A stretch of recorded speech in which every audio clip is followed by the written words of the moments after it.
High, আমি তায়েবা। আর আজকে আমার হঠাৎ করেই রান্না করতে খুব ইচ্ছা করলো।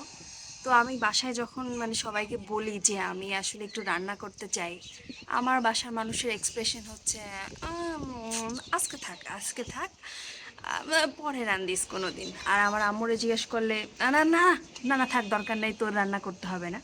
তো বেসিক্যালি আমার বাসায় কেউ হচ্ছে আমার রান্না একদমই পছন্দ করে না, বাট আমি রান্না করতে অনেক কিউরিয়াস অ্যান্ড আমি রান্না করতে খুব পছন্দ করি, আই লাইক ইট। আমার ইচ্ছা করে যে আমি আসলে কিছু রান্না করি, বাট আমি যাই রান্না করি কেউ পছন্দ করে না। কেন করে না আই ডোন্ট নো, বাট আমি কিন্তু আমার রান্না থামাই নাই। সো আমার আম্মু বাসায় নাই, তো আমি ডিসাইড করছি যে নতুন কিছু রান্না করব। তো আমার আম্মু ওই দিন আমাকে বলতেছিল, আমি রান্না হওয়ার পর জিজ্ঞেস করছিলাম আম্মু কেমন হয়েছে, অ্যান্ড আম্মু বলতেছিল এরকম কুখাদ্য কিভাবে রান্না করিস। তো কেন আমার রান্নাকে সবাই এরকম ডিসরেসপেক্ট করে আমি জানি না, বাট আমি কিন্তু আসলে নিজেকে সবসময় ইন্সপায়ার করি যে আমি অনেক ভালো রাঁধুনি। আমার ভালো লাগে, রান্নার জিনিসটাই আমার ভালো লাগে, বাট কেউ আমার রান্না পছন্দ করে না। এখন আপনার রান্না মানুষ নাই পছন্দ করতে পারে, তার জন্য কি আপনি রান্না বন্ধ দিবেন?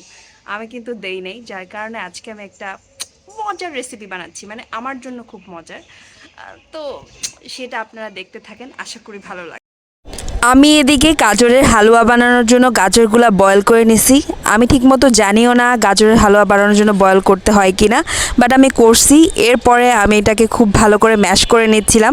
আমার কাছে মনে হয়েছে গাজর পোলে হালুয়া বানানোর চেয়ে ম্যাশ করে বানালে ভালো হবে। এরপর আম্মুর ঘি ডিব্বা থেকে 1 চামচ ঘি অনেক কষ্ট করে চুরি করে নিয়ে আসি, আর কড়াইয়ে পানি শুকানোর আগেই ঘিটা দিয়ে দেই।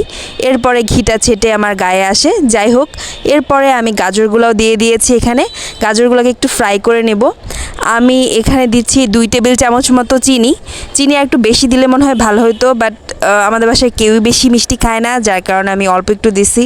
এটা দিয়ে খুব ভালো করে নাড়াচাড়া করতেছিলাম। আর আমার মনে হয়েছে এর মধ্যে একটু দুধ দিলে ভালো হবে। পরে আম্মুর ফ্রিজ থেকে আমি 1 কাপের মতো দুধ চুরি করে নিয়ে আসি। এই রেসিপিটার নাম চুরির গাজরের হালুয়া। চুরি করা সব কিছু দিয়ে বানাইছি। এরপরে আমি এখানে 1 কাপ দুধ ঢেলে নেই। আমার কাছে মনে হচ্ছিলো আর একটু দুধ দিলে ভালো হবে, বাট যেহেতু চুরি করা মাল তাই বেশি ইউজ করি নাই, এরপরে ধরা খেয়ে যাব।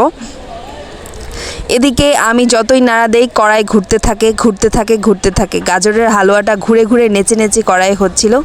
যাই হোক, অ্যাট লাস্ট আমার এই যে গাজরের হালুয়া মোটামুটি রেডি। এটা খাইতে আলহামদুলিল্লাহ ভালো হয়েছিল, আমার কাছে তো ভালো লাগে, বাট চিনিটা হয়তো আরেকটু বেশি দিলে ভালো হতো।